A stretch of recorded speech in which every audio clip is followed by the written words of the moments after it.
I'm just back from seeing First Man, the new Damian Chazelle film starring Ryan Gosling as Neil Armstrong.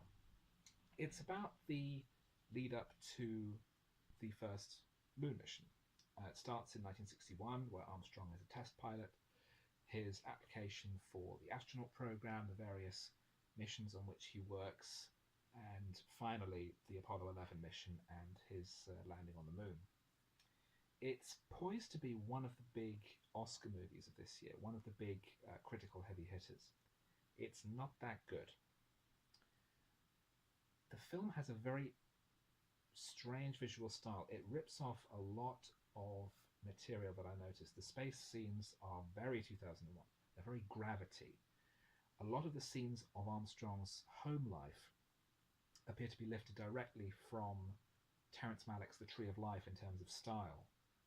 The camera work, the editing style, the fact that it's set in mid-20th century in Texas as well. But the film never really gets underneath the surface of the characters. Armstrong is a quiet, withdrawn, reserved man, professional, whose grief at the death of his young daughter he has never been able to fully process. And that's the extent of his character. His wife, played by Claire Foy, gets to express a lot of emotions, but nothing of any depth. Yes, she's probably in mourning for her daughter as well. We never really get a sense of that in the same way that Armstrong never really talks about it.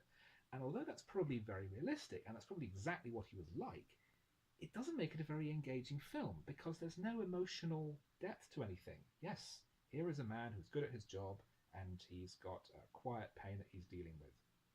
And that's kind of it. There's no engagement.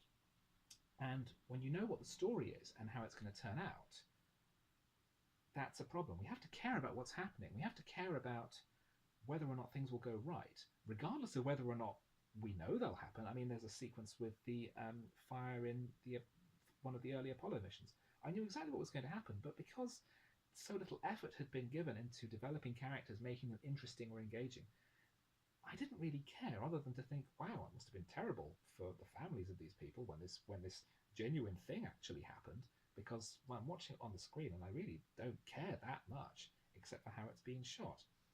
The way the film is shot, excellent segue, is really not very good.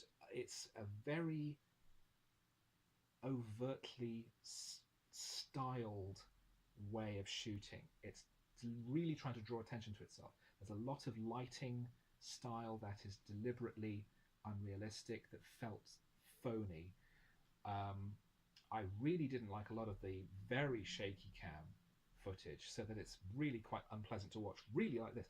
And when they're in planes and when they're in rockets and everything really is shaking, that's fair enough. But this is people walking around a house and the camera's going all over the place and it looks terrible.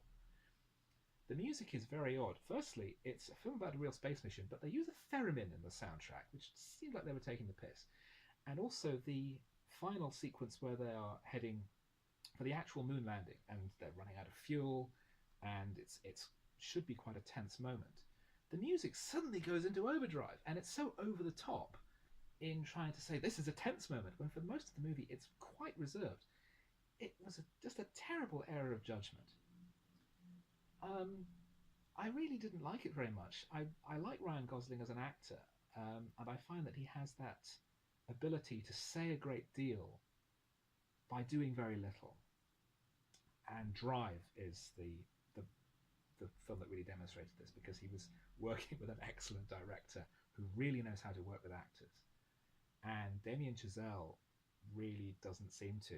Of the three major films he's done, one's been a hit and two have been misfires. And if you're a darts player, you're in trouble with a record like that.